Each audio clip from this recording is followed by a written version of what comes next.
Kyla and welcome back to the Infinite Library. We are here today with a little bit of a change of scenery because I just kind of want to have all the Halloween decorations up. Also, it's been a hell of a long time since I've even done a wrap-up. I last did one in August and I have a lot to talk to you all about from September and October. And there's a lot to get through, so I figured I may as well be comfortable for this one because, see all these piles of books here? We have an awful lot of books to get through this time around. We have one big pile here from September. Of course, it was Magical Readathon month. Another big pile here from September, and some that aren't even here because they are library books or audiobooks. And then we have a much smaller but still significant pile from October. So, buckle up. This is going to be a hecking long one. But, as always, I'll put in the description down below all the books that I am talking about, so you can just split back and forth if you want to, if there's some books you're just not really interested in.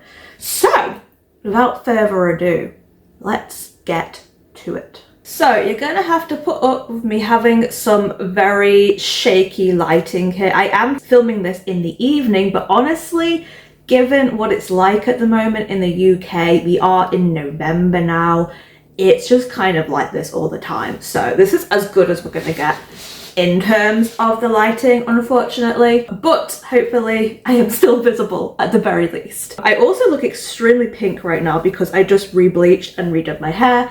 Again, it's going to be a slightly darker pink once I actually put some dye on it, but I'm looking very pale up here at the moment. So, let's get going, shall we? And we'll talk about the stats first. So, we're going to talk about both September stats and October stats because I will forget to do the October stats if I start going through all these books and have to do month by month, but I will be talking about the books month by month.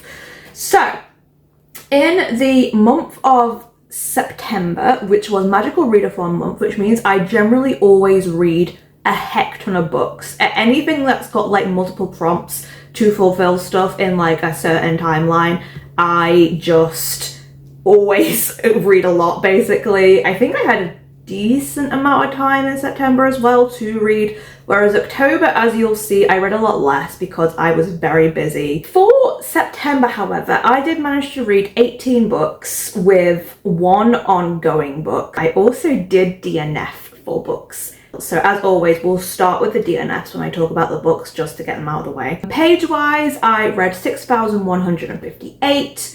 Format-wise, I read 14 of the books physically, 7 via audio. It was a big audio month for me, and honestly part of the reason why I got through so many. 1 I read digitally, and the last one I read tandem, switching between audio and physical, basically. Genre-wise, I read 9 fantasy, 4 thriller, 3 non-fiction, 3 sci-fi, 2 contemporary, and 2 manga, of which one was a horror and one was a mystery. So I was definitely feeling like the more thrillery... No, I didn't read any horror, did I?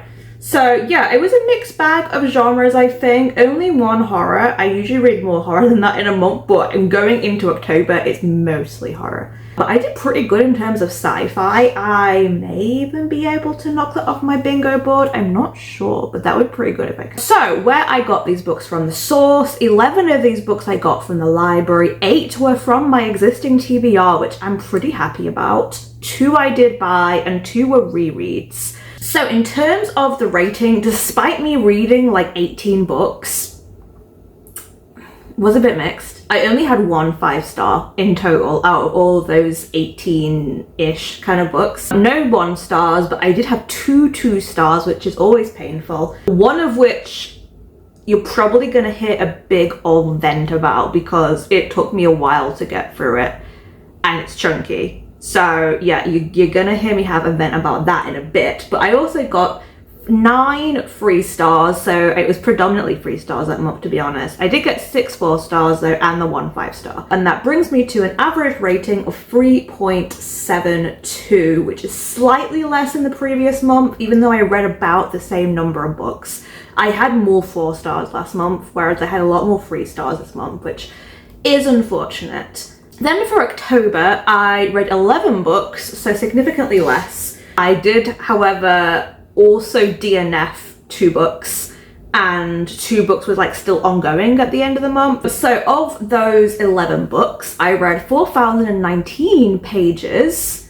Format wise, I read, honestly, it was mostly a physical month for me in October. I read 13 books physically, 2 via audio, and 1 switching back and forth between audio and physical. Genre wise, it's October. I didn't do Spookopoly this year, but because I had a lot of specific books I wanted to read this month because of to be doing the Goodreads challenge and because of Yalk, I couldn't really risk doing the Spookopoly board, but I do want to do it again next year because I had so much fun and I read so much. Unsurprisingly, with it being Halloween month, I read 11 horror books, 2 fantasy, 1 sci-fi, and 1 historical book. And the source where I got them from, 9 of those books were from the library, 4 were from my own TBR, and 2 I bought. So in terms of the star ratings, it's honestly kind of similar to the month of September. I didn't have any 1 or 2 stars though, however, but my highest number was 3 stars. I had 6 3 stars.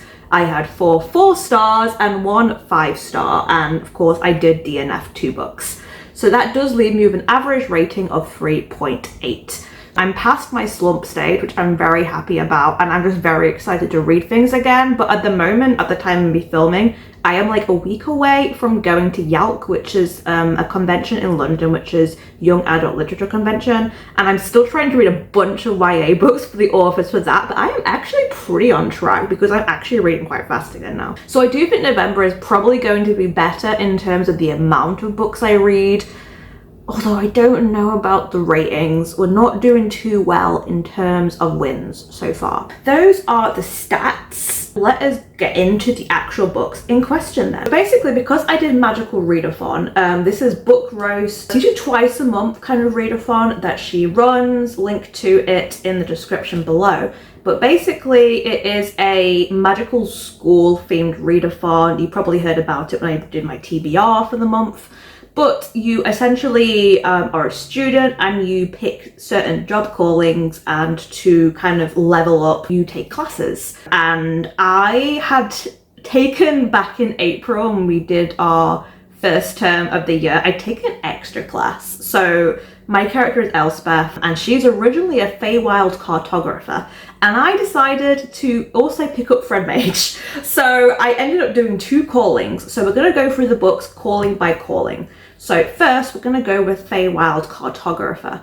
So the idea is that for each class that you have to take, there are a series of subjects, and each subject is a prompt. So let's go through the prompts one by one. And then I did actually read extra books as well, which are outside of these job callings, because some books I had to read just didn't fit basically into any of them. I kind of like did extra credit things to fit them for various prompts, but I'm not going to talk about the extra prompts I did. I'm just going to talk about the callings themselves.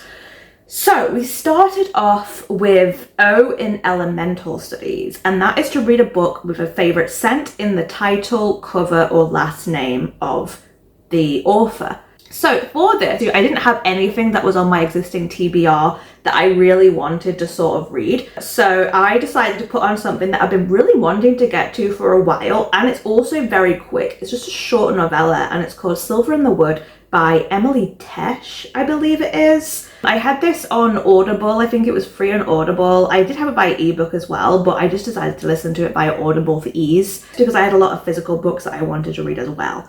So Silver in the Wood is basically about this forest spirit man who is kind of like a caretaker of the forest, and he tries and makes sure that no humans get involved in there because there are dangerous things. Comes across as kind of like a scary kind of guy, but basically this young, like, noble guy, like, wanders into the wood. I think he got hurt, I don't quite remember. And he just isn't really afraid of our forest spirit guy, and the two kind of form this, like, friendship, which does eventually turn into a romantic relationship.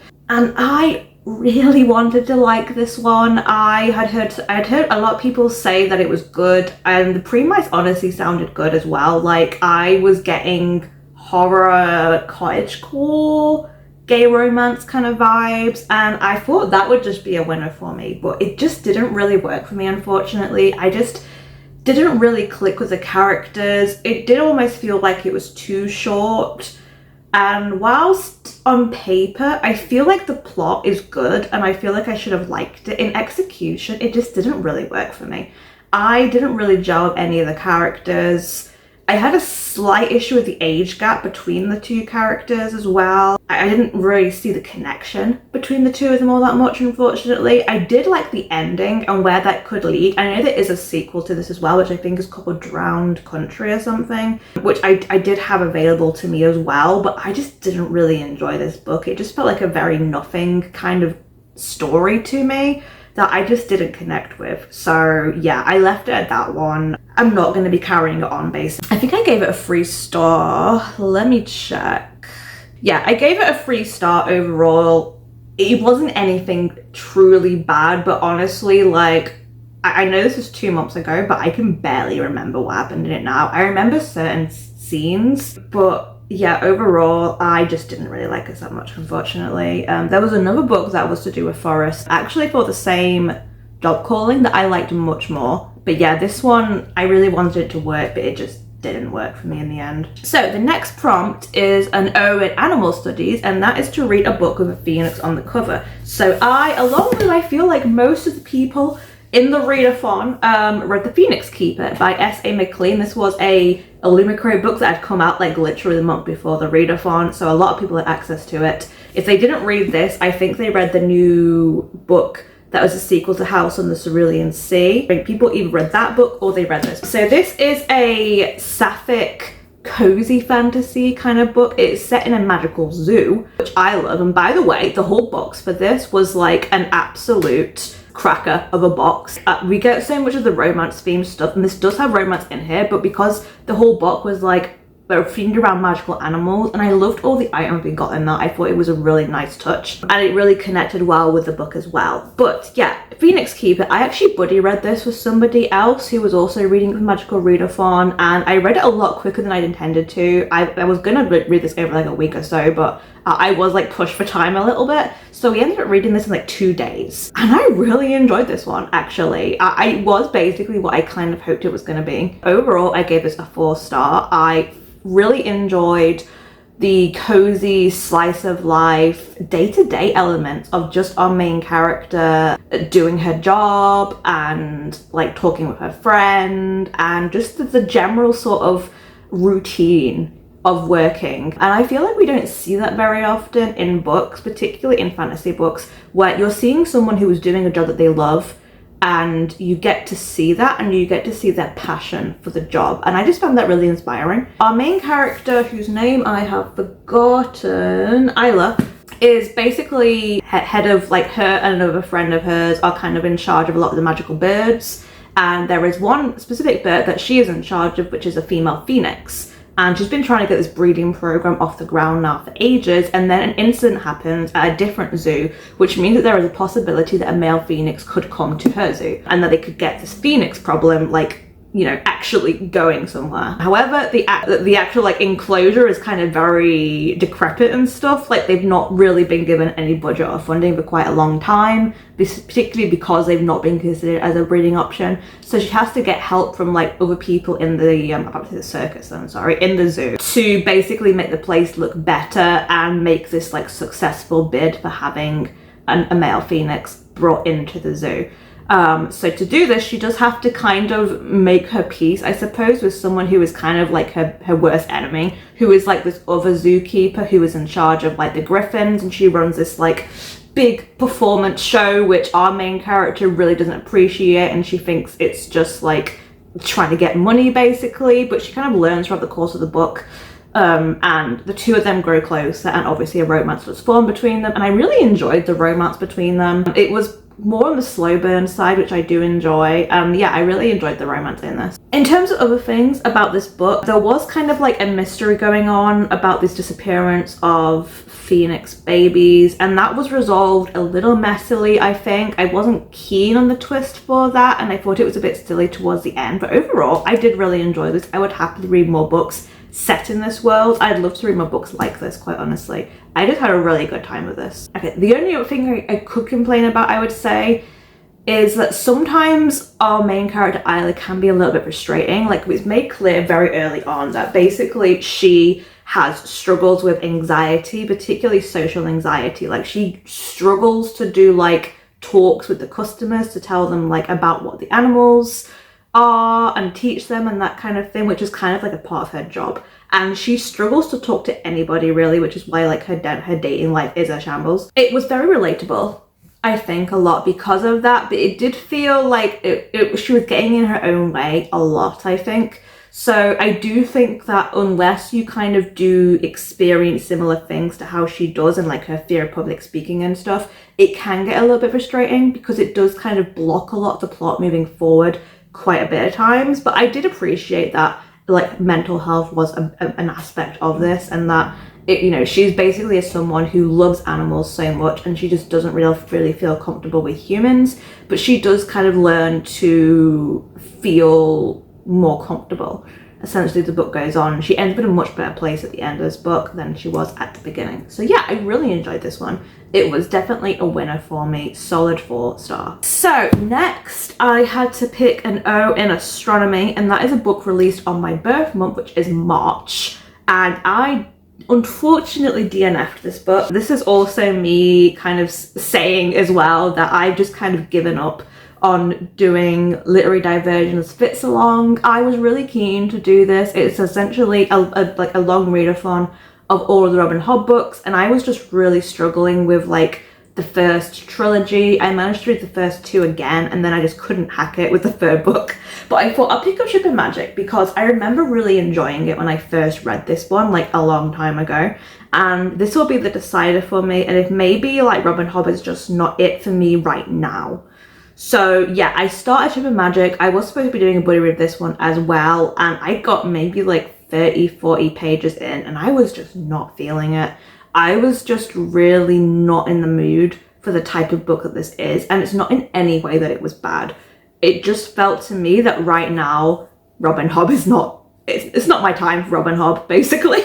So I would like to go back to Robin Hobb, but I'm not going to be trying to force myself to read more Robin Hobb at the moment because I'm just not feeling it. So yeah, I did DNF that one. I bought a scroll from the Guild Emporium so that I can still count it as a prompt because I was really struggling to find any other books that were on my TBR that came out in March. Unfortunate, but it is what it is. It's just not for me right now. I've noticed I'm just really not in like a big sort of heavy epic fantasy kind of mood recently, particularly these more like slow-paced kind of epic fantasies. So there's like, yeah, these really like, so they write really long chunky books where it feels like it takes a while for anything to happen. It feels like I think Jess Owens said basically she was like, both Robin Hobb and Brandon Sanderson do not know the meaning of brevity. So yeah, I'm just not vibing with it right now. So like I said, it's not a solid DNF for me for Robin Hobb books or Ship of Magic, but it is a soft DNF for now, and I would like to give her another go, but maybe in a couple of years' time. Okay, so next I had to read an O in alchemy, and that is to read a book that makes you emotional. And for that, I was actually reading memoirs this month for the Goodreads challenge. The video for that is not up yet, but it will be up soon. For that, I read How to Say Babylon by I've forgotten her name, by Sophia Sinclair. So this was a non-fiction memoir about her life. She basically grew up in a Rastafarian family, very strict, very like patriarchal kind of religion and culture that she grew up in, and she was basically kind of forced into that culture and that religion like without her say really, and it was a struggle for her as a child and growing up, both to get along with her family and also to find her own identity. And yeah, I really enjoyed this one actually. I gave this one a 4 I think overall. I'm not going to say any more about it because I do have a full review for it in that Goodreads video, but I thought it was a really good, well-written memoir, and honestly, I kind of want to read more by Sophia Sinclair because she's a poet, and we saw a little bit of her poetry in the book, and she really does have a way with words, and I would love to read more by her in the future. So yeah, that was a win for me, which I was very happy about, and it did make me emotional, so I guess it did fulfill the prompt. Next, I had to read an O in Inscription, and that is to read a book that has the title, has all the letters of your first name, and can I say, This was really hard. So for me, my first name is Kyla, K-I-L-A. That is a weird combination of letters to have in a title. And I was lucky that I was able to find one because it was a struggle. Thankfully, there was a book that did fit it, and that is Where the Dark Stands Still by A.B. Pornick. This was what I wanted to read anyway because it is an author that is going to Yalc, although I don't think I was that bothered about it at the time because I love the cover, not this cover. I love the American cover. Although that tells you a little bit about that I did like this book is that I did buy myself a copy, and it's really nice under the dust jacket for the UK cover, but I don't like the UK cover. I much prefer the American. But yeah, I picked this book basically because it does have all the letters of my name in it, thankfully. And yeah, I didn't go into this with very high expectations, and I ended up really liking this actually. This gave me really big Labyrinth vibes a little bit, but also just kind of fairy tale vibes, but a darker fairy tale. So this tells a story, this is by a Polish author, by the way, and the whole of the story is kind of inspired a lot by like Polish folklore. So like the setting, that kind of thing, what the characters wear, what they eat, all that kind of thing is all kind of setting the scene for this book, and I really enjoyed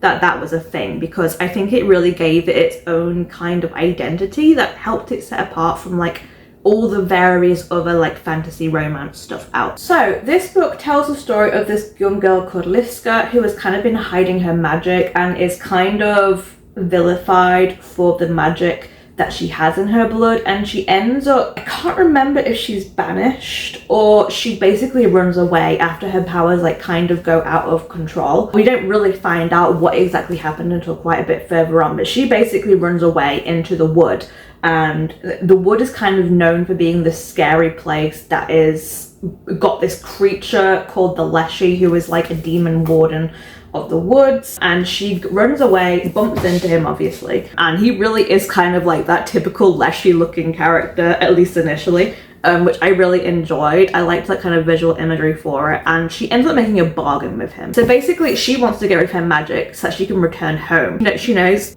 he has a lot of power and he can make bargains with people. So she makes a bargain with him basically that in exchange for 1 year of servitude, then he will grant her a wish, and that wish is for her obviously going to be that she wants her magic removed so she can go back to her home. The year of servitude is not exactly as planned. She does basically end up like living in his house. He initially comes across very scary, and then he is less scary, I think, as it goes on. This really did also give me vibes of a much darker take on My Throat an Open Grave. If our male love interest, shall we say, is kind of an asshole for a lot of the book. But I did actually end up really liking their dynamic. I like that it took so long for any romance to brew. And again, this is one of those that we get to see a lot of Liska, and I really liked her as a character. And then we also got like these extra characters that kind of came in that were just kind of like also living in the house, and there's all these mysteries to do with the house, and she is like supposed to just be cleaning and cooking, and then she ends up sort of making this bond with the house essentially, and she ends up, I think, making friends with like these little like house spirits and getting involved in things that maybe she shouldn't be getting involved in, and like starting to learn more about her magic through the Leshy. And as we get further on, we kind of find out that the Leshy is not exactly how he first appears. He is not necessarily this fearsome villain. He is kind of caught in like a trap of his own, basically. And he actually does a lot to protect the people outside of the forest from the darkness that is still there. And yeah, overall, I really enjoyed this. I don't think it was amazing. Like this was a solid 4-star book for me. I liked it a lot more than I was expecting to like it. I thought the characters were just really interesting and likable. I thought there was some great character development for our main character. I love when we get a character who really kind of grows into her own and her own strength and becomes really independent through the course of a book, and that being her character arc rather than just a romance. So even though we definitely still did get a romance with this, I really appreciated what we did with the character. And yeah, overall, I just really enjoyed this book. This is a debut, and I will definitely be checking out more by this author, I think. But yeah, I did go into this really thinking it was just going to be a kind of a typical sort of romantasy, and I think there's a lot more to it. than that. I think the story, even outside of the romance, is still genuinely really good. And yeah, if it's one that you've been kind of sitting on, I would actually recommend it because it was just a really good read for me. It definitely tugged at the heartstrings, and yeah, I had a good time with it. Then I had to do a Q&A inscription as well, and for that I had to use a colour wheel to basically pick the title colour of a book, and I did my wheel and I got amber. So for that, I read a book I had to read anyway this month, and that was The Housemaid Secret by Freida McFadden, because this was the winner of the mystery and thriller books.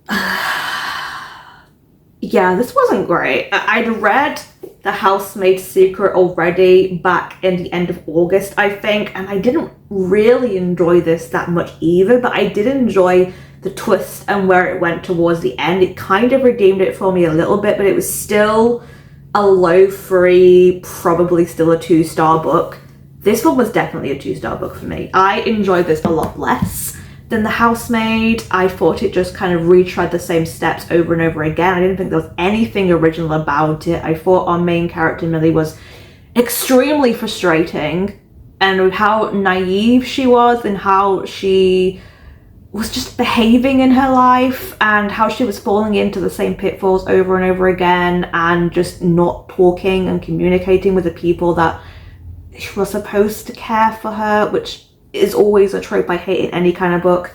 And yeah, it did a thing again where it tried to do a twist, and I just didn't like it at all. It just didn't work for me. So yeah, this was very much a letdown for me. You can see my full review for it in that Goodreads video where I talk about it, but yeah, this did not work. This was a 2-star book for me. So the final book then that I read for Feywild Cartographer was an O in Demonology, and that is to read a book that is picked for you by a person who doesn't necessarily read that much. So for this, I actually asked my flatmate to pick a book for me. I just basically threw a whole bunch of like selections of stuff that I wanted to maybe get to in the month and put them all out, and I just said pick one. And bless her, she like went through every single one and was like really thinking about which one to give me. She didn't just like pick one at random. And she ended up picking this book for me called Lie or Die by AJ Clack, I believe is the author. And this is a YA thriller, also an author who's going to be at YALC. And this was a mixed book for me,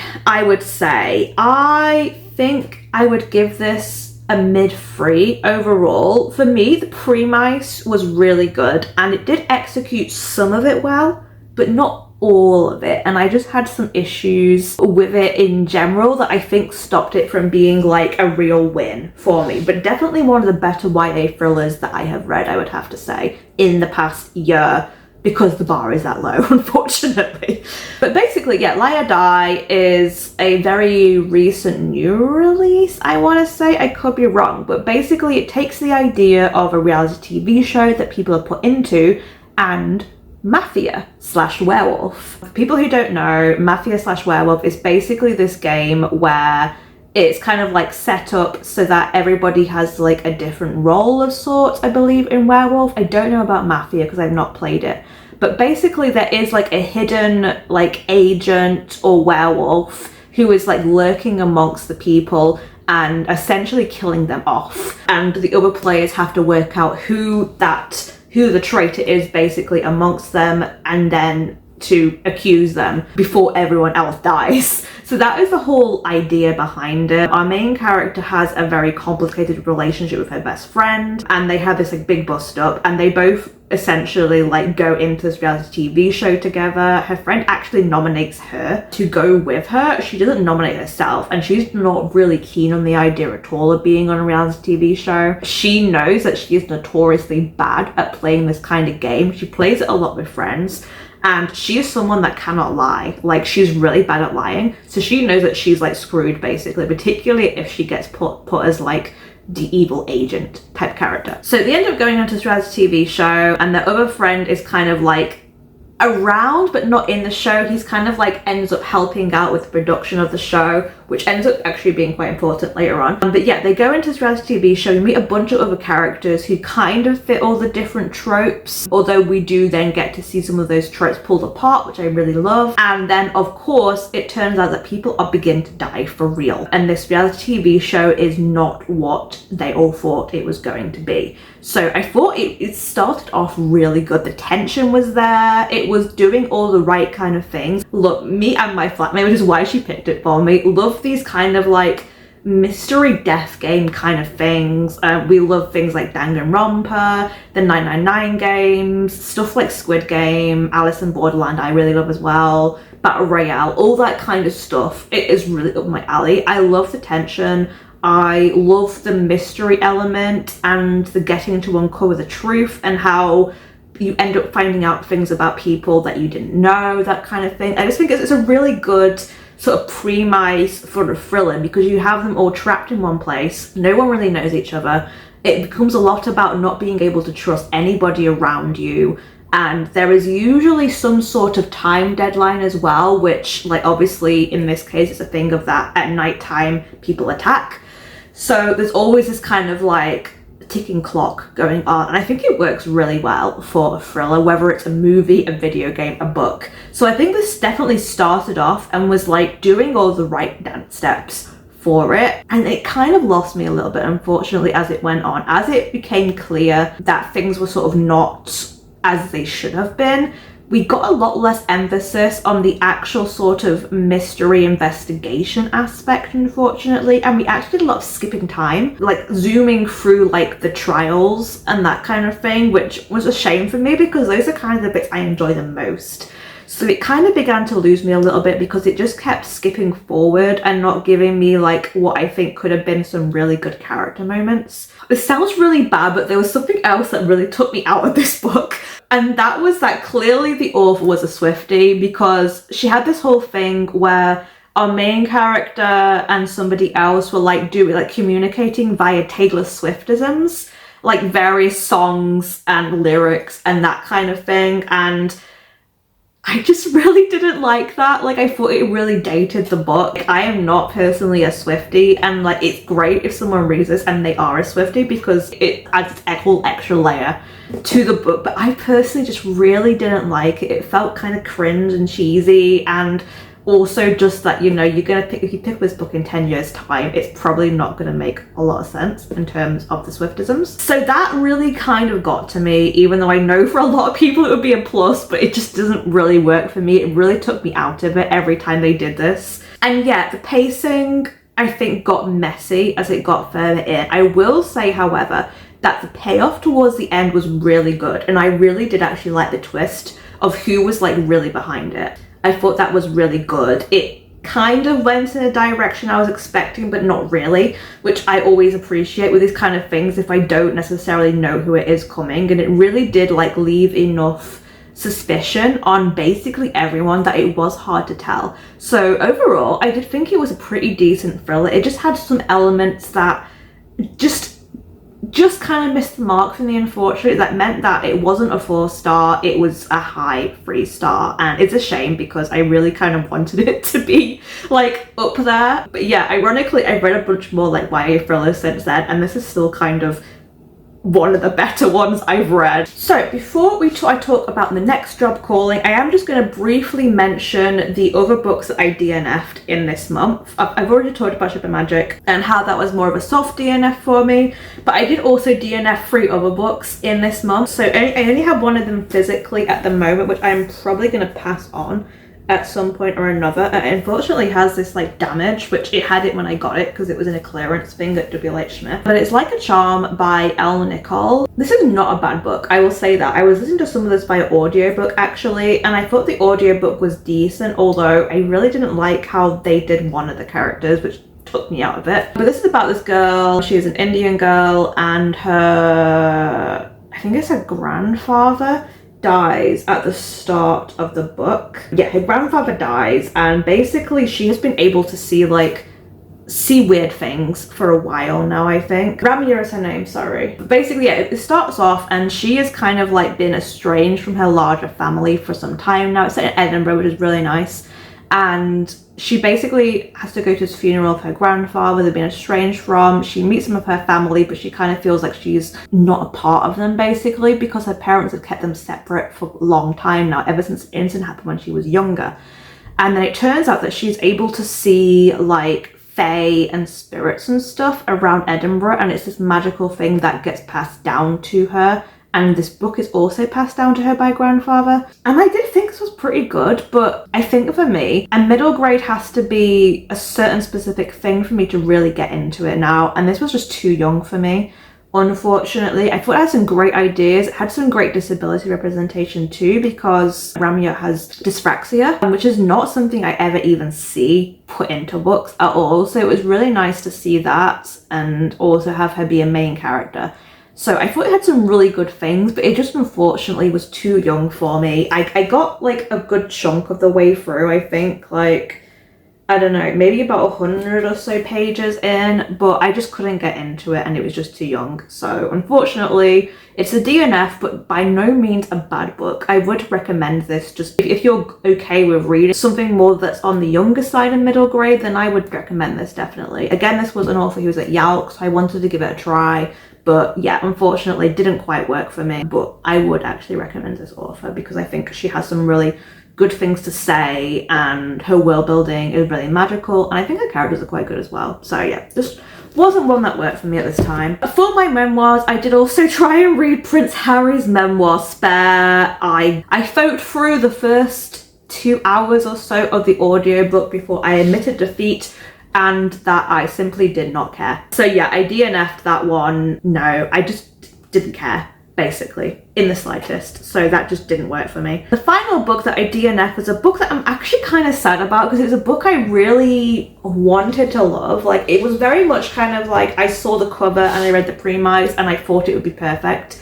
It's another cozy fantasy, an independent one this time, written by someone called Delamac, I think is their like a screen name, I suppose, online, but I think they're also called Emily and Dakota, and it's called The House Witch and the Enchanting of the Heath. Look how cute this cover is. Look at the cat. I love this so much. I was so disappointed that this wasn't for me. I got through about 40 pages of this, which doesn't sound a lot, but I had real issues with the writing. Something about the writing just was not working for me. The flow was really off. And I also was having issues with like the characters as well and the dialogue. Like, it made me cringe a little bit. And there's a lot of like misogynism in this kind of fantasy world, which I just didn't think needed to be there. Basically, this is about this man who ends up like coming to this royal castle and as the chef, but he's actually secretly a witch. He's trying to like hide that he's a witch, although this noble woman is kind of like investigating him. And I guess there was going to be some kind of mystery around it, but basically all I saw was that he kind of went in, was upsetting everybody by putting his own routine on, which was fine. I didn't mind that. I just felt the characters were really two-dimensional. Like, there was this whole thing where he like changed the king's diet to be a lot healthier for him, and I really felt like all the dialogue with like the king and his wife was very forced. It was very tell, don't show. It just didn't work for me, and I'm really sad because I feel like there could have been a good story there, and I just could not get past the writing. It just did not work for me. So yeah, those are all the DNFs that I had. So that means that we are now going to be moving on to these next stack of books, which is for my second job calling, which is Fred Mage. Has the angle changed? Probably. Do I look much the same as I did before? Probably not. I went away and I chopped up some veg for dinner. Have a little break before I carried on with this wrap up. I hope you've got a steaming mug of tea with you, or whatever is your preferred beverage, hot or cold, because we're going to get into rant territory now as we move into my second job calling for the Magical Readathon of Fred Mage. I actually already started this one. I didn't actually realise, I totally forgot that The House Witch, which was one I just had a good old vent about and DNF'd, was actually one of my prompts. It was for Q and Alchemy, a book formerly self-published, because it was formerly self-published online. So you've already had a sneak peek of what's going on with this one. It was a mixed bag of books, I'd say, for this one. I got some really good books. I'd say, in fact, I got some of my best books in the month in this job culling, and I also got some of the worst. The vents are incoming is all I'll say. So to start off with, I did an O in Alchemy, which I already had in the other job calling, and that is to read a book that makes you emotional. If you had seen on my channel earlier on, I had been doing a Reading Jacqueline Wilson books series because of the new book coming out, which you can just kind of see poking in here, Think Again by Jacqueline Wilson, which is a sequel set like 30 years later or something from the Girls series. So I did a video where I basically read all of the Girls series and a whole bunch of others of like my old favorites of Jacqueline Wilson books in preparation for her new book coming out, Think Again. So this is her first ever adult contemporary book that she's ever written, her first ever adult book in general, to be honest. She's always written middle grade. Girls series is more on their low YA spectrum, I think, but generally she writes predominantly middle grade. So this is following the same characters, but mostly just the main character from the Girls series, Ellie, and it is on the eve, I think, of her, the day, sorry, of, I think it's her 40th birthday or something, and it's just kind of about her navigating life from that time point. We get to kind of see what's happened with the other characters in the series. We get to see what's happened with Ellie in the past. She's now a single mother. She's still drawing, which is great, and yeah, it's a lot of cameos. It's a lot of fan service, to be honest, and ultimately I didn't really enjoy this all that much. There were things I really liked about this story, but there was also a lot of issues with it and some things that I thought were kind of problematic, to be honest. There's an awful lot of ageism in this book, which, to be honest, was kind of surprising coming from an older author. I really didn't expect to see that and have this whole thing of like, Ellie is now 40 and she's over the hill and her life is over kind of mentality, at least for the first part of the book. That was kind of depressing. I also didn't really get to see as much of Nadine and Magda, who are Ellie's best friends, as I really wanted to. They each had a little story arc, but to be honest, it was kind of disappointing and a little pointless. A lot of some of Ellie's arc in this book I really didn't enjoy. I did like where the book eventually ended and some of the other arcs that happened in this story, but I just felt there was a really repetitive, overblown, long-winded romantic subplot that we got for way too much time, that we really didn't need to have it last for as long as it did, because the red flags were just waving away there really obviously, and it was just very icky as well, is kind of how I felt about it. I'm not going to say what it was because spoilers, but I just really did not like that specific relationship in the slightest, and it really kind of turned me off the book a little bit, unfortunately. I gave it a 3, low to mid 3, I want to say. There were still things I really enjoyed about this, and I will say I guess it did make me emotional, if that emotion was anger. But yeah, it wasn't dreadful, don't get me wrong, but this was like not the return to the series that I wanted. She said that she's going to be like bringing another character and from one of her middle grade series, and we get to see them as an adult as well. And if it's a character that I like, I may check it out, but honestly I am just kind of dubious about Jacqueline Wilson's plotlining for adult characters, to be honest, after this book. So yeah, it was a bit of a swing, and for me at least, a big ol' miss. Okay, we're carrying on with the books that I wanted to love but I didn't love, unfortunately. For my next prompt, which was an O in Spells and Incantations, this was a 5-star prediction, and it was also my book club book for the month and the only sci-fi that I read in the month, and that is The Principle of Moments by Esme Jikiemi Pearson. I don't know if I pronounced that right. This is like the, I don't know, Illumicrate edition? Yeah, Illumicrate edition.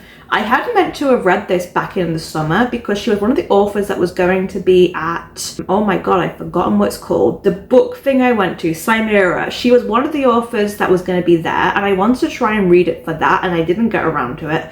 And again, she's an author at Yalk, so I was like, I will get to it this time. And then amazingly, people have been in a really big sci-fi mood at the moment in my book club, so we did pick this to read. It is on the chunkier side, and I think that was definitely an issue with this book, unfortunately. This could have benefited from a much smaller runtime. It sits at 500 pages. I ended up listening to this mostly via audiobook because I just found it a bit of a struggle to read physically. And there you go, it's December's book, actually, from last year. So this was a book that I felt had a lot of great ideas, and I just did not connect with the characters, unfortunately, and I got a little bit lost in terms of the plot line. And I also felt that, as well as the pacing being a little bit off, I would have liked if we just kind of stuck with our main two characters here, because I did like them. I didn't end up being too emotionally connected, but I liked them, and I would have been fine to have stayed with them. But we also had a whole subplot where we followed this prince and a relative of the boy here, and I just did not like that plot line at all. It just felt like it was there to give filler and lore info and just info dump basically, and I just really didn't like it. I didn't really like either of those characters, particularly the prince. He was just a really entitled, sort of whiny kind of two-dimensional character to me. I wasn't the only one, because basically everyone else in the book club said it too. They were basically just every time we went from these guys' chapters to their chapters, it was just the whole momentum of the book ground to a halt. Not helped by the fact that this is a sci-fi that I honestly got a little bit lost in terms of the lore and how convoluted it gets. It does this thing at the start of every chapter where we kind of have this a little interjection of sorts, a voice recorded diary entry or something of some sort of computerized event of a character that we don't really know who is for a lot of the time, and I found that kind of confusing. Again, it just kind of left me with more questions than answers. And it's a shame because it felt like it took a while to get anywhere. I feel like for such a long book, not really a lot happened. And when there were things happening that I would have liked us to actually linger on for a little bit, we kind of didn't. There's a whole thing where these two characters end up being in a safe space for a while on a ship, and they make friends with another character who was supposed to be quite important, and it kind of glossed over that whole thing so fast that I never really got a chance to feel any of the character development, feel any of the growth of the relationships at all through that. I realize I haven't even told you what it's about, so let me attempt to tell you what it's about. This is set in two different timelines. We've kind of got a timeline which is set, I want to say 1800s, 1812, following this boy called Obi, who is a time traveler who ends up leaving 1812 very early on to join this girl called Asha, who is in 6066. Living as a kind of slave of sorts under an empire. She ends up, with the help of Obi, kind of breaking away from the empire, and then they are being chased by said empire. They basically find out that there's a whole lot of stuff that is within their heritage that could make great changes if they look into it. There's a whole prophecy thing, which honestly I didn't really enjoy that much. I thought it was a bit cheesy. And again, it was an idea that I think, whilst cheesy, could have been good. I just don't think the execution was done very well. It just kind of hinted around the corners a little bit about what it was, and then didn't go into it enough to really feel the parallels between these characters relate to this prophecy. Again, I read this a month ago and the details are kind of hazy, which is unfortunate. But this is going to be an ongoing series as well. It is part of the Order of Legends series. The first book is the only one out at the moment, but I'm not going to be carrying this on, unfortunately. It had some good ideas. I could see how this could work for some people, but it just didn't really work for me. I just didn't get invested into it, and it was definitely a bit of a struggle to get to the end. Then I read for Q in Spells and Incantations, and that was to read a book shown in any of Book Roast's videos. Book Roast, of course, being the creator of Magical Readathon. And I had actually noticed that she had read a book quite recently in a video, which I needed to read anyway this month, and that was Bright Young Women by, I have forgotten her name because I suck. Bright Young Women by Jessica Knoll. This is a thriller, but I'd say it's a lot more than a thriller, to be honest. Kind of goes into like true crime elements, but also a lot of stuff that is about like philosophical thoughts about like feminism and patriarchy and just what life was like back in, I think, like the 70s or something when this is set, for women in that time era, in education, in job fields, that kind of thing. I actually really enjoyed this one. This is probably one of the best thrillers I've read, I have to say. And I think that's because it had more to it than just being your straightforward kind of mystery thriller. The title is like a play on words in how, I can't remember his name and I don't really want to say his name because the whole point is that we never hear the serial killer's name because it's to not give him the page time, basically. So we never learn his name. We only ever hear about the women who he affects. And there was a specific court case back when this killer who this book is based on, he was this like young, attractive-ish, I guess, sort of young man in university or whatever, and they famously called him a bright young man and basically just took away a lot of like what he had done by pushing all these like positive traits about him and completely ignoring the damage he'd done. So this book is a play on that of bright young women, and we do indeed follow women, and we follow one of them who is the leader of like a sorority who is attacked, and we basically pick that up essentially on the night of the attack and all the aftermath after it, with all the court case, with all the grief and everything that comes from it, really, and our character kind of dealing with that. I really liked her as a character as well. And then we also end up following this other woman called Ruth who lives across the country, and it's actually like a few years back or something, and it takes a while to work out where these two stories intersect, but it does make sense eventually. I didn't quite enjoy Ruth's story as much, unfortunately, as our other storyline, just because you kind of know where it's going.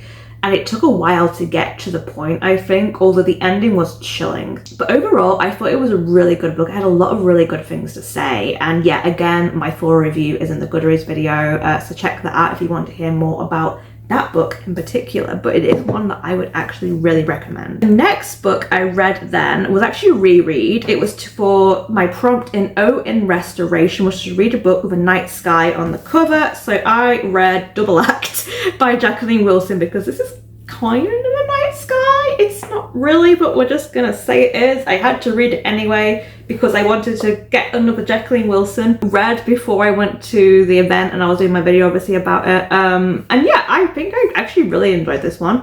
This one was one of the ones that held up for me from when I read it when I was younger, I've got to say. It was one of my favorites when I was younger, if not my favorite. And on a reread, like, there's definitely some issues with it, but I still gave it like a 3.5, which for a middle grade, for someone who doesn't really read middle grade, is pretty good. And I know it's probably just the nostalgia goggles talking, but yeah, I actually ended up really enjoying this one on a reread. It is, you know, it's a quick little book with lots of like little pictures and that kind of thing. It was very cute. It's basically about these two twins called Ruby and Garnet. One of them wants to be an actor and the other one is kind of like shy and stuff. And we see the book with them kind of writing diary entries going back and forth between them. But Ruby kind of pushes Garnet around a lot, and there is a whole thing where they kind of split up for a while and they have to find themselves a little bit. And I thought it's just a really good book, to be honest. It's a good story, and I think it's still a story that works today, which you can't really say for all middle grade books that were written like 20, 30 years ago. So I have decided I'm just going to leave the one that I want to rant about most till the end. So we're going to leave one prompt, but the next prompt we're going to go on to was a Q and Demonology, and that was to read the book which was the last book that I bought or borrowed.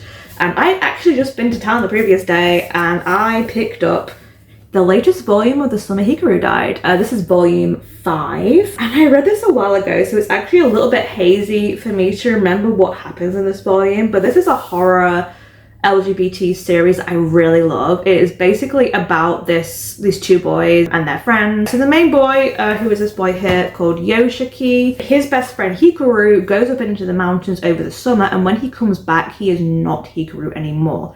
there is something else living inside his body and pretending to be him. Yoshiki figures this out really fast, but they also have this kind of like weird, I don't know if I want to call it a romance, but they have this really weird, interesting relationship. It's kind of a little bit about the mysteries of what happened to Hikaru and developing further into other mysteries that are happening throughout the village. There's really nice visuals, there's some really good like body horror sort of stuff, particularly of Hikaru, and yeah, I really enjoyed this. This is sort of getting into what I believe it says, that this is the end of a specific arc in this book, and we're now going into a different arc in the next book. So we're heading more into an investigation arc for the next part of the series. Yeah, here we go. So at the back here, the author says that the first 3 volumes of the daily life arc, and then from volume 4 onwards, I think the volumes are different, but we're in the mystery solving arc at the moment, and it is definitely getting more intense with what's happening. We had a new character show up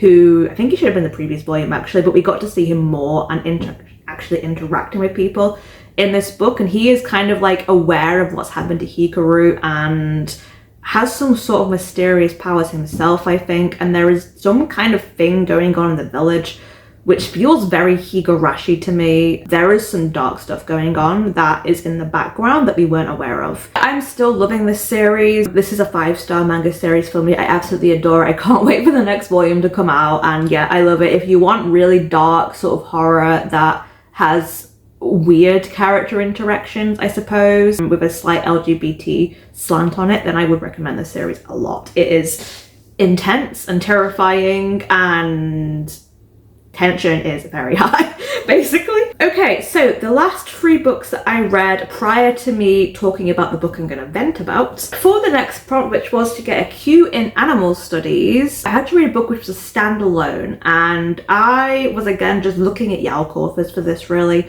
and I realized that there was a book that had come out a while ago that had kind of been on my radar, but it was also one that I just wasn't sure I was going to like. I don't think it was getting very good reviews, and that was Lies We Sing to the Sea by Sarah Underwood. This is a sapphic, I guess there's a bit of poly vibe to it too, to be honest, but it's a sapphic Greek retelling story, which I know we've seen so many of those, they are being done to death, but I was finally feeling in the mood of maybe wanting to read a Greek retelling again. So I picked this one up and I read it all by audiobook, which the audiobook was not bad. It's split between the 3 main characters. So we have one of whom is a nymph, one of whom is a prince, and another girl who is kind of like an oracle of sorts. And I had a mixed experience with this, I would say. I can definitely see why this is a book that didn't work for a lot of people. It didn't really work for me either on a lot of levels, but there were things I really enjoyed about it, mostly being the sapphic storyline. To be honest, I was like really here for the sapphic romance. I wasn't really here for any of the other romance that was going on, but I was very here for the sapphic romance. Overall, I gave this a low 3. I think it was just fine. I don't think it was awful, but I also don't think it was particularly good or memorable. Again, I'm struggling to remember too much about it. But basically, it is following the story, this specific island that I think we see in the Odyssey, and they basically sacrifice a whole bunch of girls every year to like appease Poseidon. Basically, it is this island and there is a prince there, and he kind of is part of this, but he's also trying to stop it because his own sister, I think, like was sacrificed years ago, and he just wants to find a way to basically stop them having to do sacrifices every year. Our main girl is an oracle who is picked, basically these girls, like I think like 11, 12 girls or something, and they're all like kind of picked by Poseidon to be the sacrifices, and then they all have to be sacrificed. And in exchange, Poseidon, I guess, doesn't wreck the island. I don't remember. Our main girl, who is an oracle, gets picked basically to be sacrificed, and there is another character who is a nymph who ends up, I'm trying not to spoil things here, but yeah, basically there's other woman who is a nymph, and they kind of end up working together to try and stop this from happening again in the future. It does involve a lot more with like them trying to deceive the prince. There's a whole like, I guess, a fake dating kind of thing going on. The Oracle basically like pretends that she's his fiance. And I've got to say, I did enjoy basically all the stuff that was with the nymph and our main girl. I enjoyed like that kind of storyline. I enjoyed some of the commentary it had to say about women in ancient Greek society. And I hated the prince so much. It did this whole thing where it kind of tried to redeem him. And again, much like with the other book that I read, there was a prince in this one too, I remember, who I also didn't like. I just really didn't like him, and I didn't like that the book was trying to redeem him. I understand he was a complicated character, but it really wanted you to feel bad for him and feel like he was really trying his best. And I didn't think he was trying his best a lot of the time, to be honest. So yeah, I found his narrative to be a real struggle to get through, and I just wanted to go back to the other two girls. And yeah, it wasn't anything amazing. It was way too long, I would say, for what it needed to be. And it was just kind of okay in the end. Probably not one I would recommend. I know she has a new book out at the moment, and I'm a little tempted to check it out, but it had some good ideas again, and I did like her sapphic romance, but in the end, it was just kind of an book. Then I actually did a scroll of replacements from the guild for one of my prompts because it was for Inscription again, and if you remember from the first time around, Inscription was to read a book that had all the letters in my first name, and I had struggled enough just to find one, let alone two. So I decided to swap it out for a book that I just wanted to read anyway. I wanted to pick up manga again, particularly after I read Hikaru. So I wanted to carry on Apothecary Diaries. So for that, I ended up swapping it to an O in Shapeshifting, which was to read a book with jewelry on the cover, which, as you can see, so this is volume 4 that I was reading, and this kind of like finishes off an arc, I think, in this volume, and it feels like we're going to go on a very different track now going forward. Anyone that doesn't know, this is basically a manga that I started when I did my 30 manga in 30 days series. I quite liked it. I think it was up in the top 5, which means that I am carrying on throughout this year now. I'm not going to really say anything about the plot, but essentially this is about a young girl called Momo. She ends up being in, not the harem, the maid servants to the wives of the emperor, and she has like a talent for poisons and herbs and medicinal stuff, and she ends up using this to help solve mysteries in the court, along with this like court official guy who they kind of have a bit of a romance, but it's all very kind of vague. And this arc, I think the mystery was okay in this story, but it didn't really pull me in that much, but it definitely felt like the ending of something. It feels like we're going in a very different direction now, and if I'm being honest, I'm not really sure I like the direction it's going in. It feels like it's really changing the setting, I think, going forward.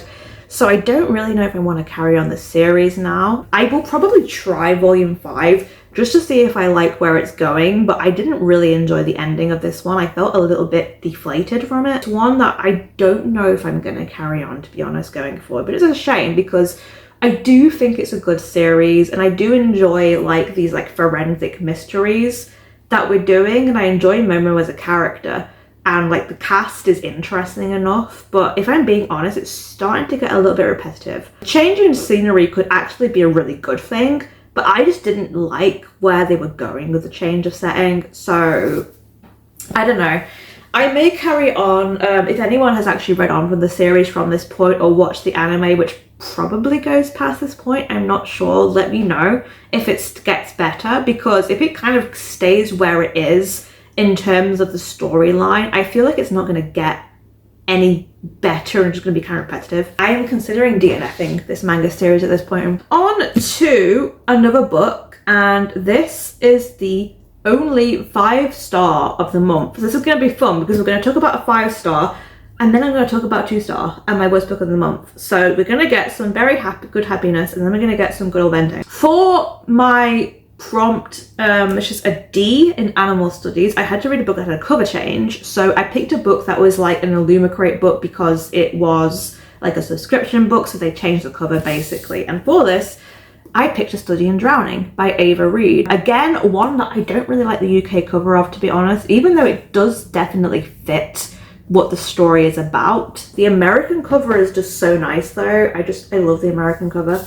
However, under the dust jacket, I'll say it is stunning for this edition. I really like what they did with it. I have read Ava Reid before. I read Juniper and Fawn, I believe, by her, which I think is not one of her more popular ones, but I really loved it. It was like a dark fairy tale kind of thing. And this is a very different vibe, but also a very similar vibe. Ava Reid is very good at emotions in characters and in the sense of melancholy that kind of like pervades her text without it being really depressing.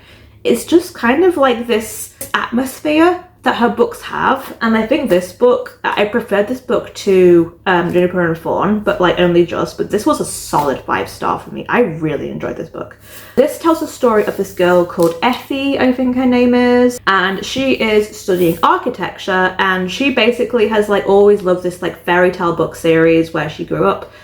She loves all the books, she's obsessed with them, and then there's basically this competition where the author who's died but his family want to kind of like rebuild the house, and they want it to kind of honor this author, and so she kind of applies to the competition, and of course she ends up winning to go and do this rebuilding of this house. When she gets there, however, she finds out that there is another student there from a different college, and he is kind of trying to like work out what's going on in the house. He thinks there's like all these mysteries around the writing of the author's books. He thinks there could be some like plagiarizing going on with the books. So they are kind of like at odds a little bit at the beginning, because she obviously like really admires this author and she does not want to find out if there's anything about this author that is not right. There's also a weird thing going on with the place, however, whilst they're doing this. The place is basically just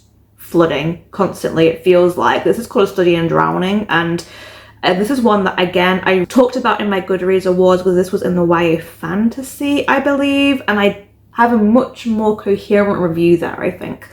But I do think that this title is a perfect summary of what happens in this book. And overall, I really enjoyed this book. This is very heavy on emotion, like introspection, than it is on like plot events happening. There is a whole thing with like this mysterious guy who is the son, I think, who is the master of the current house, and there is something kind of weird and supernaturally going on with him, and he has this like creepy interest in Effie. But overall, yeah, I really enjoyed this book. It does leave it open for a sequel as well, which I was not expecting, but even though I would say I really like where the book ends, I'm also not averse to there being a sequel and us learning a little bit more, particularly because it feels like we're going to be doing it from the boys' perspective next time rather than Effie. But yeah, overall, I thought this was just really brilliant book. Like, Ava Reid's writing is absolutely gorgeous. I just actually watched Kristen from Lick the Tour's review of Lady Macbeth, which is her latest book, and I really do need to pick that up as well, because I've read 2 books now by Ava Reid and both have been winners, so I really need to pick up Lady Macbeth as well. But yeah, this is a book that I feel like will not work for everyone because it is kind of slow and languorous, but for me it was just perfect. It was exactly the right vibe that I wanted. This is the definition, I think, of a fall book to me, or even a winter book, to be honest. It just gives those vibes of going into like this haunted house kind of area with like weird characters and nothing quite makes sense, and the boundaries between reality and fantasy are all blurry. So yeah, not a book I think that would work for everybody. I think if you want something that's a lot more concrete and just get to it, this is not the book for you. But I personally loved it. This was perfect for me. Okay, I did warn you, but it is now time for me to have a good old rant. And it's about this book. This was a buddy read that I did with Jules Gemhart. Both of us were quite excited for. This was also a book that was picked for me to read back when I had my friend pick my TBR for me. The lovely Laura picked this, and both of us are very excited about this book. Yeah, I got significantly less excited as I was reading it. So I did also pick this for a magical readathon prompt, my last one for Fred Mage, and that was a D in Conjuration, to read a book with a map. I suspect this was actually not part of my main readathon prompts of Fred Mage. I think this was just an extra one I picked up, to be honest. But it definitely has a map, so... And yeah, honestly, this is a very gorgeous edition. I was definitely someone who was still kind of riding that fourth wing high, a book I really did like, which was a dragon romantasy. And this again is a dragon romantasy. Sorry, I didn't even say what it's called. This is When the Moon Hatched by Sarah A. Parker. This had a lot of hype. It was definitely one of those like TikTok crazy famous kind of books. And it is on the chunky side. It is, I want to say like 700 pages or something. Okay, it's not quite that long. It is, however, about 550 pages. So it's on the chunkier side for a fantasy. I hated this book so much. This book. No, this did not work for me in the slightest. Yeah, this was a 2-star read for me. I struggled through this book. If it wasn't for the fact that I was doing a buddy read for it and I really did genuinely want to complete it, I didn't want to see how bad it would get, but I kept thinking, it's gonna get better. It's gonna get better. Once we get to this certain bit, like the plot's gonna turn around, it's gonna get really interesting. And there'll be more dragons. Also, there were barely any dragons, which always annoys me when a book says it's about dragons and there's barely any dragons. I had this same issue with The Pride of the Orange Tree, in which there was barely any dragons. Stop false advertising the book saying this is gonna have lots of dragons in it, and it really doesn't. Where do I start? I guess I'll start with premise, shall I? Well, in this book, we're following this woman called Rave. She is an assassin, and basically this whole world is split up into people that have like these magical powers, which are kind of tied in with the element. Basically, like there's these 4 to 5 gods or something, and they each can gift people elemental powers. I believe it's all like elvish people that have them. I can't quite remember. There's a whole thing with like racism, where the people with powers basically just use the people that don't have powers. And Rave is someone who does have powers, but is pretending that she doesn't have powers. Because I believe she just, it's easier for her as an assassin, I think. And also her powers are kind of messy. So she ends up doing this like assassination, and she gets seen by this guy called Khan, I think his name is. Yeah, Khan. He doesn't like dob her in or anything, which is very confusing, but basically very soon after the assassination she gets caught and she is going to be executed, and this is when Khan kind of steps in and becomes a bigger part of her life. And I don't want to say more, but I just really didn't enjoy this book in the slightest. I hated Rave as a character. There felt like a very kind of forced romance kind of thing, where it does this kind of trope where I guess it's like this destined lovers trope or something. Basically, neither of these people are who you originally believe they are. And a lot of the book is kind of hinging on the fact that there is this like past history that we're kind of drip fed a little bit.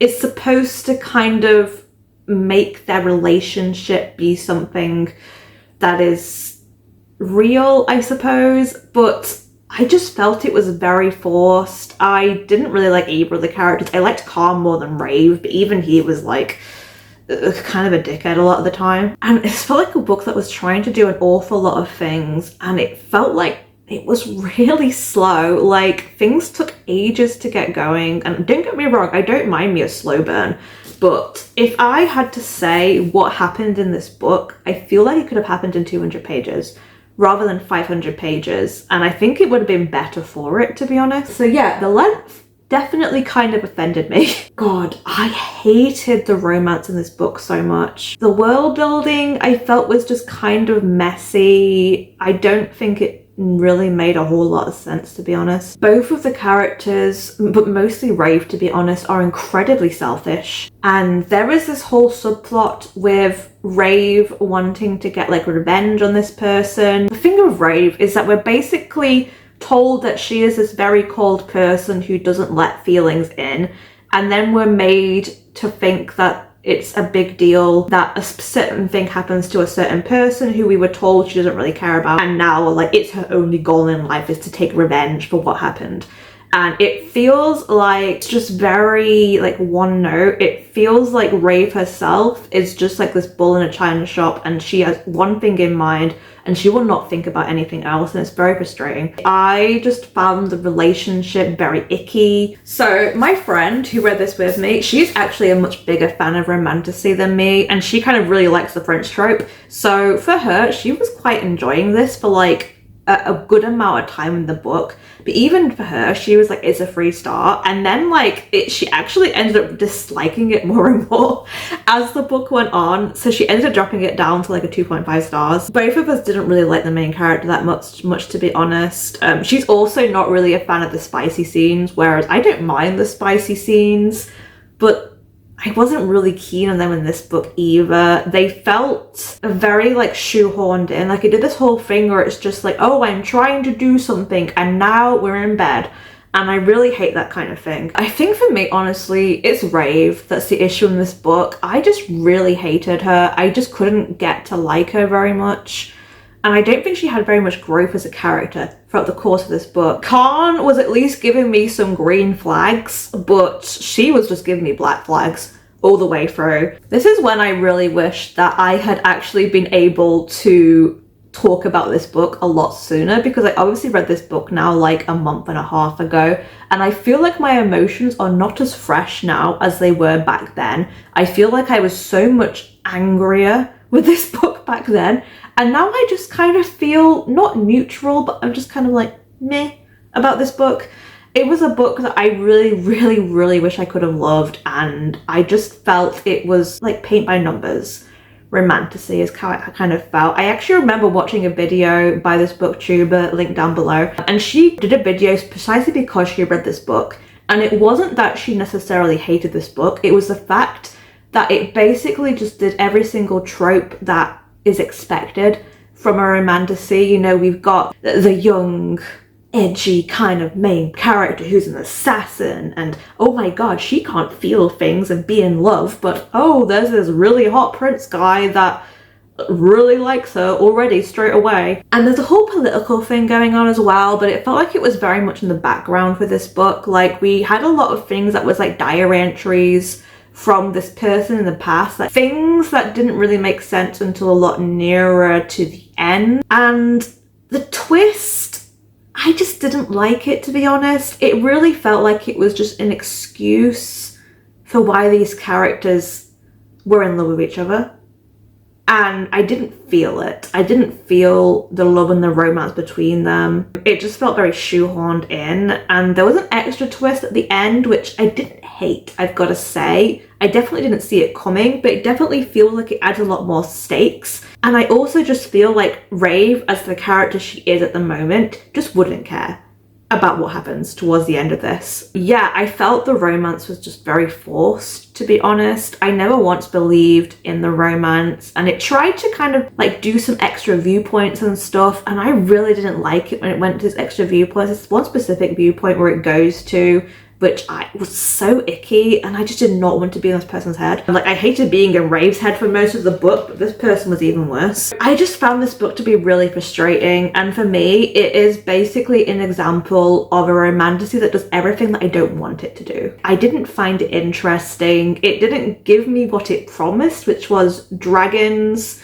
and a believable romance. But the only dragon we ever really saw was Khan's dragon, and it wasn't enough. The protagonist was just so unlikable. It killed any kind of emotion I could have felt towards the characters in this book, and the world building and the plot just felt very messy. There's also this whole thing where there's like this tribe and they try and do this like forced marriage thing, which I also really didn't like, and it was just an excuse, I feel like, to have Khan come in and like save the day, because look, at least he's not like these guys. I feel this was a very incoherent, venti rant. Maybe I could do a better, well thought out one in the future, I don't know. It's just been too long since I read this, I think, for me to even have coherent thoughts about this anymore, other than blind hatred and a little bit of disappointment. That is my thoughts on When the Moon Hatched. It's probably gonna be up there as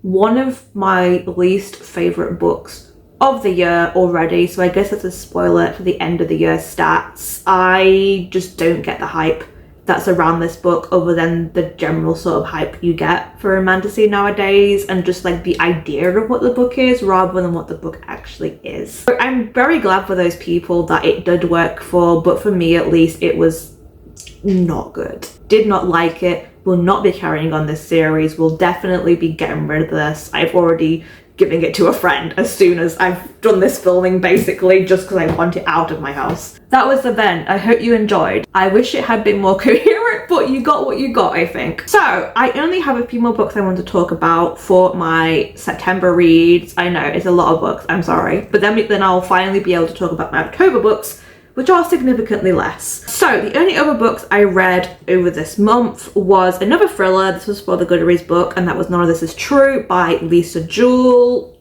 I felt mixed about this one. It was alright, it was perfectly readable, but I didn't really enjoy the characters or the twist all that much. A mid-3, I think I gave it. I did listen to most of it by audiobook. I think, did I? No, I didn't. I started it by audiobook, and I actually found that it was not great in terms of the audiobook, so I switched to the physical. And then the 3 other books that I read, I did actually read a book that has been on my TBR for a long time, and it's a very popular book, and that is Scythe by Neil Shusterman. This is a YA sci-fi dystopia kind of thing, basically about this world where death no longer exists. It's essentially like a governed thing that when people determine that your time is up, you will have a scythe come along and they will just kill you. I don't really get the whole methodology behind it, and I thought this was a decent book in terms of what it was doing. It had some great ideas. I thought our main characters were interesting, although I didn't really enjoy at all what happened to the male character in this book, but it was just a bit of a miss for me, I think. I feel like it's a book that if I read it a few years previously, like when I was actually a teenager and like the right kind of audience for this, I probably would have liked it more and been more kind of accepting of the faults. But it had these like really serious, like morbid themes, obviously, throughout the book about death and mortality and who has the right to kill people, who can determine who should live and who should die.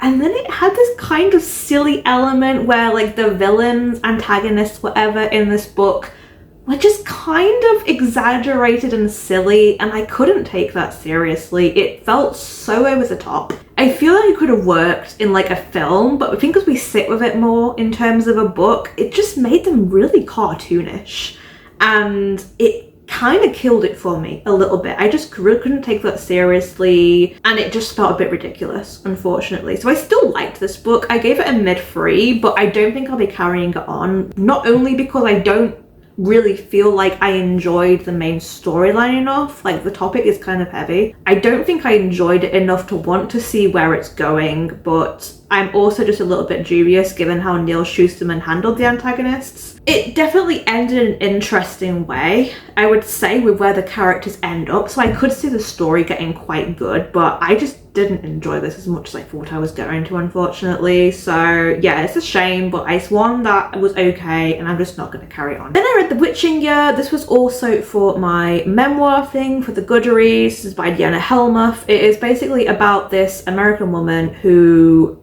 decides during the pandemic kind of time period, this is, I believe, that she wants to really try doing Wicca for a year. She's feeling kind of lost. She wants to try and commit herself to some kind of religion and actually believe in something. So this is like her experience throughout a year, told by diary entries of her trying to commit to this religion, basically. And it was really interesting read. I don't think it's anything amazing, but I do think it was good for what it was. I thought it had a lot to say. I appreciated that she kind of checked her privilege a lot, and even though it was about Wicca, it was more just about someone choosing to believe in something and committing to something in their life. So yeah, overall I quite liked it. I gave it a 4-star. So yeah, that is all 18 storybooks that I read and the ones I DNF'd in the month. It was a real mixed bag of books. Like, I got some of my favorite books probably that I've read this year, in this month. Like, A Study in Drowning was perfect. I really had a good time with Bright Young Women, a thriller that I actually really clicked with. Phoenix Keeper was just a really cozy romance with a great setting, and I enjoyed that a lot. Read some good memoirs, read some okay fantasy, and then just a bunch of stuff that didn't really click with me, unfortunately. A very mixed bag of a month, I've got to say. And yeah, we also have our contender for worst book of the year in this month.